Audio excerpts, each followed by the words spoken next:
Hey, Mark Harvey here. In this video, I'm going to go through how to keep your properties making you lots of money.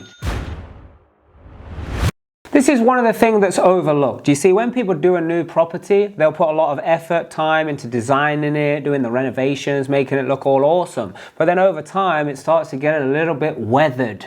Yeah, this is where maintenance comes in. Now here are going to be some quick tips on how to make sure your property stays top of the game and keeps earning you the money. So the first one is, when you're working your initial numbers out, and we always do this, is we put something called a MO aside, maintenance and other expenses. So this is 20%, or you can decide on the percentage, but I generally put 20% aside from all of the cash flows from the different properties into a different bank account, so it's totally separate.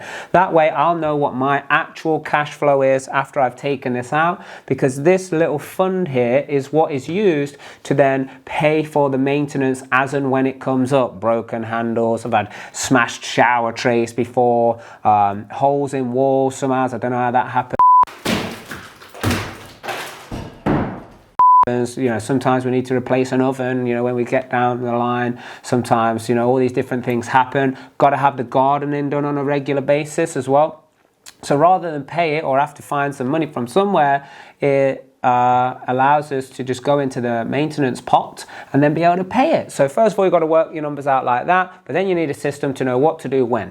So there's going to be all your certificates like fire alarm if applicable. There's going to be your gas, your EPC, you're going to be your electric, all of these different things they're going to need doing. So it's going to need to be an inventory. So if you're doing it yourself, you know, fair play, but really I recommend getting a very good agent, estate agent, to take care of this, because they've got all the paperwork, they've got the procedures to do it.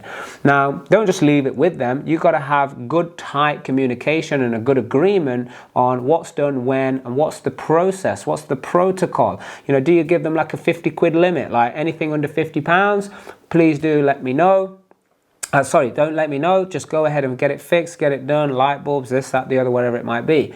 Yeah, if it's over £50, then, you know, please notify me about it so we can at least make a decision on what and when and how to do this.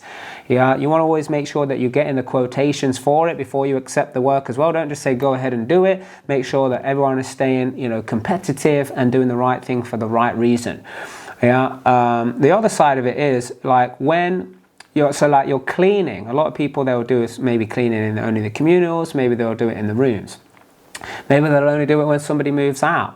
Like this can take a big toll on your property, because if things are not cleaned properly, even then when you want to try and bring someone in and do like a builder's clean or a strong, you know, overhaul, a professional clean or whatever you want to call it, then it's tough because already mold's set in the shower trays and all the nooks and crannies. So you want to do this on a regular basis. A lot of people, they want to save money, but rather than save money, focus on adding value, because when you add in value through keeping your properties in a good shape, in a good position, keeping them very rentable, people want to stay there longer, they feel looked after, communication is good, things are kept up to date, then what you'll find is people will stay there longer and people will be paying the money because they want to stay in places that are great. I mean, our mission for my property company is to raise the standard of living, providing luxury, secure accommodation.